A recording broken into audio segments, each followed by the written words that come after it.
waraanni Oromoo ka ta'e ka dhiiga Oromoo qabu ka eenyummaa Oromoo qabu ka haadhaaf abbaan isaa uummata kana keessa jiru uummata kana ni fixaa isa jedhu gaafii natti ta'ee jira.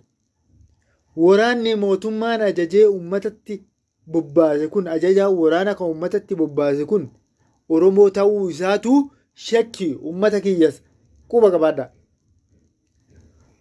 Oromoo ta'uun isaa hundummaan isaatu Oromoo ta'uu keessatti naannoo tokko yoo ati fudhatte sabab sablammoonni adda addaa Oromoo keessa guddata. Sabab sablammoonni hundi Oromoo keessatti argamu. Sabab sablammoonni Oromoo keessatti argamu kuni dhalee ilmee qaba. Hidhatee gartee mootummaa wajji dalagaa. Hidhachiisee ofii hidhachiisee jira. Kaayoo ofiitiin ijaaramee jira. Eenyummaa ofiitiin ijaaramee jira. Achi waraana mootummaa keessa hojjeta. Achiin ajaja waraanaati. Uummata yoo beeytan yoo siyaasaan isinii galte wanni gartee uummata keenya fixaa jiru wanni uummata keenya gartee daawoo mootummaa godhatee uummata keenya rashanaa jiru ofirraa hin barre malee yoo ofirraa bartani yoo ofirraa beeytan waraana mootummaan haa ajaju. Mootummaan olii gubbaa gad ajaju sun ajajaa waraanaa kan uummata ajaju sunis Oromoo ta'uu isaa. Hailaa jalaatti uummata fixaa jiru kun Oromoo ta'uu isaa. Ajajaan humna hagasii Oromoo ta'uu isaa. Ka akkasitti uummata ajjeessu jiru sun Oromoo ta'uu isaa. Shuwaadha. Namni wanni irra gaamee ni jira. Kana yoo ta'e yoo Oromoo ta'e isiinuu waafii siifillee hin gootu irraa ka'i. Homaallee siin baatu dhumaatii tantee malee. Dhugaa dubbachuuf waraanni uummata keessaa bahe ilmeen uummata keessaa baate ilmeen naannoo Oromiyaa keessaa baate uummata isaanii ajjeefte jedhee ani hin yaadu. Maaliif yoo silaa ilmi namaa sammutti fayyadame sammutti yoo fayyadame Oromoo sammuu yoo fayyadamte yoo haqli isii tana yaaddee keessa gabbu'aan hordofuu godhatte yoo ofirraa siyaasaa fagootti ofirraa beeyte beekumsa biraallee balansii godhattee ofirraa beeytu taate waraanni mootummaa keessa jiru ka sabaan saba biraa ta'e saba isaa san akka hin ajjeefne beeki. Saba isaa san akka hin rukunne beeki. Amma for example waraana naannoo Amaaraatti jira ka mootummaan hoogganamu. Kun naannoo Amaaraa dhaqee uummata isaa hin ajjeesa jee yaadu. Maaliif isaan haqli yeroo gartee fagoo oli parsantii hagasiitii oli Oromoo irra haqli yaadan ofiif eenyummaa ofiitiif yaadan eenyummaa ofiitiif bartee bu'aa qaban eenyummaa isaaniitiin boonan eenyummaa isaaniitiin bakka takka akka gahan isaaniif dhaabbatan dhugaa yoo dubbanne. Garuu waraanni naannoo Oromiyaa akkasuma waraanni mootummaa keessa dalagu kan Oromoo ta'e waraanni akkasuma poolisii naannoo Oromiyaa eenyummaa isii saba isii teef dhaabbachuun dirqama isiiti. Dirqama.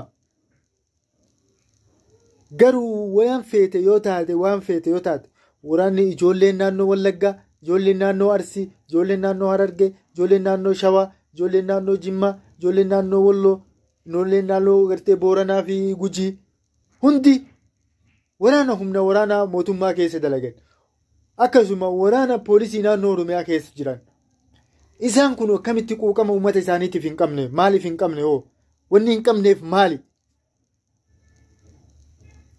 Uummata isaanii ka ajjeesan kana isaan santu isaan kana dhalee mootummaa kanallee akka dalaganiif ka isaaniif godhe.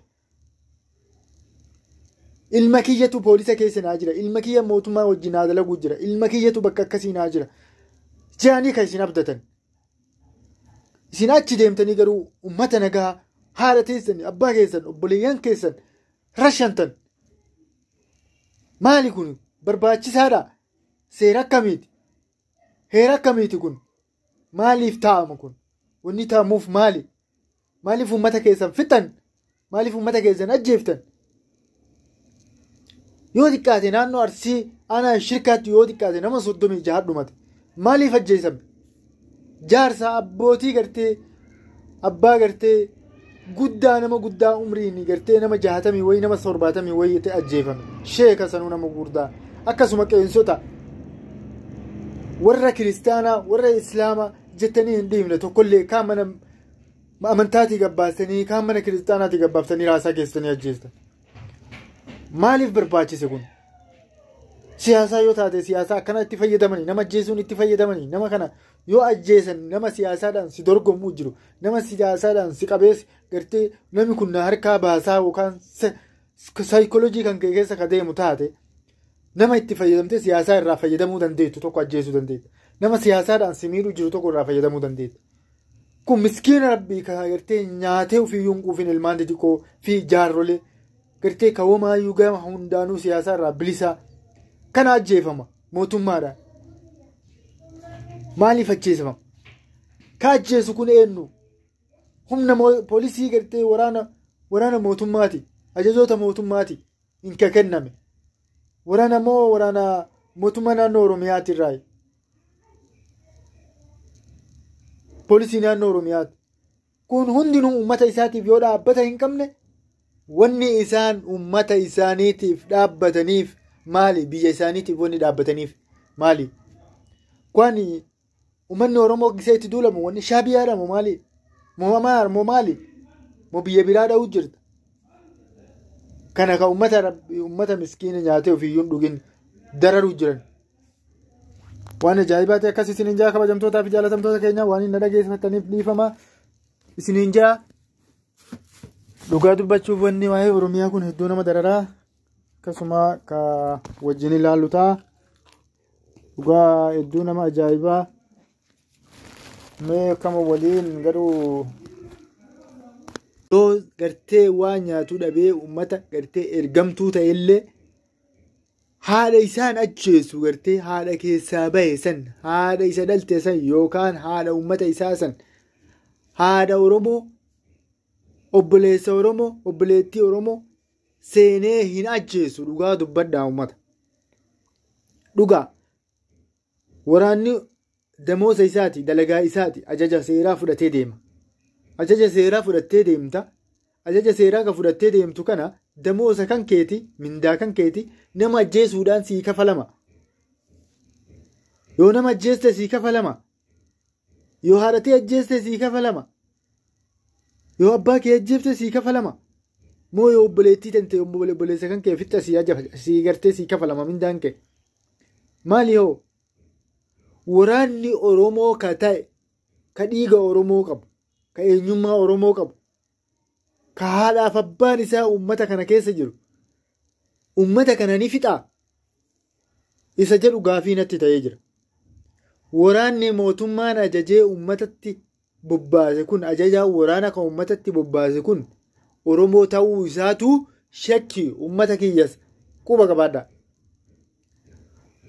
oromoo ta'uun isaa hundummaan isaatu oromoo ta'uu keessatti naannoo tokko yoo ati fudhatte sabaaf sablammoonni adda addaa oromoo keessa guddata sabaaf sablammoonni hundi oromoo keessatti argamu sabaaf sablammoonni oromoo keessatti argamu kuni dhalee ilmee qaba hidhatee gartee mootummaa wajji dalagaa hidhachiisee ofii hidhachiisee jira kaayoo ofiitiin ijaaramee jira eenyummaa ofiitiin ijaaramee jira achi waraana mootummaa keessa hojjeta achiin ajaja waraanaati uummata yoo beeytan yoo siyaasaan isinii galte wanni gartee uummata keenya fixaa jiru wanni uummata keenya gartee daa'oo mootummaa godhatee uummata keenya rashanaa jiru ofirraa hin barre malee yoo ofirraa bartani yoo ofirraa beeytan waraana mootummaan haa ajaju mootummaan olii gubbaa gad ajaju sun ajaja waraanaa kan uummata ajaju sunis oromoo ta'uu isaa hailaa jalaatti uummata fixaa jiru kun oromoo ta'uu isaa ajajaan humna hagasii oromoo ta'uu isaa ka akkasitti uummata ajjeesu jiru sun oromoo ta'uu isaa shuwaadha namni wanni irra gaame ni jira kana yoo ta'e yoo oromoo ta'e isiinuu waafii siifillee hin gootu irraa ka'i homaallee siin baatu dhumaatii tantee malee dhugaa dubbachuu fi waraanni uummataa ka uummata keessaa bahe ilmeen uummata keessaa baate ilmeen naannoo Oromiyaa keessaa baate uummata isaanii ajjeefte jedhee ani hin yaadu. Maaliif yoo silaa ilmi namaa sammutti fayyadame sammutti yoo fayyadame Oromoo sammuu yoo fayyadamte yoo haqli isii tana yaaddee keessa gabbu'aan hordofuu godhatte yoo ofirraa siyaasaa fagootti ofirraa beeyte beekumsa biraallee balansii godhattee ofirraa beeytu taate waraanni mootummaa keessa jiru ka sabaan saba biraa ta'e saba isaa san akka hin ajjeefne beeki. Saba isaa san akka hin rukunne beeki. Amma for example waraana naannoo Amaaraatti jira ka mootummaan hoogganamu. Kun naannoo Amaaraa dhaqee uummata isaa hin ajjeesa jee yaadu. Maaliif isaan haqli yeroo gartee fagoo oli parsantii hagasiitii oli Oromoo irra haqli yaadan ofiif eenyummaa ofiitiif yaadan eenyummaa ofiitiif bartee bu'aa qaban eenyummaa isaaniitiin boonan eenyummaa isaaniitiin bakka takka akka gahan isaaniif dhaabbatan dhugaa yoo dubbanne. Garuu waraanni naannoo Oromiyaa akkasuma waraanni mootummaa keessa dalagu ka Oromoo ta'ee waraanni akkasuma poolisii naannoo Oromiyaa eenyummaa isii saba isii tiif dhaabbachuun dirqama isiiti. Dirqama. Garuu waan feete yoo taate waraanni ijoolleen naannoo Wallaggaa ijoolleen naannoo Arsii ijoolleen naannoo Harargee ijoolleen naannoo Shawaa ijoolleen naannoo Jimmaa ijoolleen naannoo Walloo ijoolleen naannoo gartee Booranaa fi Gujii hundi humna waraanaa mootummaa keessa dalagan akkasuma waraana poolisii naannoo Oromiyaa keessa jiran isaan kun akkamitti quuqama uummata isaaniitiif hin qabne maaliif hin qabne wanni hin qabneef maali uummata isaanii ka ajjeesan kana isaan santu isaan kana dhalee mootummaa kanallee akka dandalaganiif ka isaaniif godhe ilma kiyyatu poolisa keessa naa jira ilma kiyya mootummaa wajjin naa dalaguu jira ilma kiyyatu bakka akkasii naa jira jaanii kan isin abdatan isin achi deemtanii garuu uummata nagaa haadha teessan abbaa keessan obboleeyyan keessan rashantan maali kun barbaachisaadha seera akkamiiti heera akkamiiti kun maaliif taa'ama kun wanni taa'amuuf maaliif uummata keessan fixan maaliif uummata keessan ajjeeftan yoo xiqqaate naannoo Arsii aanaa shirkaatti yoo xiqqaate nama 36 dhumate maaliif ajjeesame jaarsa abbootii gartee abbaa gartee guddaa nama guddaa umriin gartee nama 60 wayi nama 70 wayi itti ajjeefame sheeka sanuu nama guddaa akkasuma qeensota warra kiristaanaa warra islaamaa jettanii hin dhiifne tokkollee kaan mana amantaatii gabbaastanii kaan mana kiristaanaatii gabbaaftanii raasaa keessanii ajjeestan maaliif barbaachise kun siyaasaa yoo taate siyaasaa akkana itti fayyadamanii nama ajjeesuun itti fayyadamanii nama kana yoo ajjeesan nama siyaasaadhaan si dorgomuu jiru nama siyaasaadhaan si qabees gartee namni kun na harkaa baasaa yookaan saayikooloojii kan keessa ka deemu taate nama itti fayyadamtee siyaasaa irraa fayyadamuu dandeettu tokko ajjeesuu dandeetta nama siyaasaadhaan si miidhuu jiru tokko irraa fayyadamuu dandeetta kun miskiina rabbii ka gartee nyaatee ofiiyyuu hin quufin ilmaan xixiqqoo fi jaarrolee gartee kawwamaayyuu gama hundaanuu siyaasaa irraa bilisaa kana ajjeefama mootummaadhaan maaliif ajjeesama ka ajjeesu kun eenyu humna poolisii gartee waraana mootummaati ajajoota mootummaati hin kenname waraana moo waraana mootummaa naannoo Oromiyaati irraa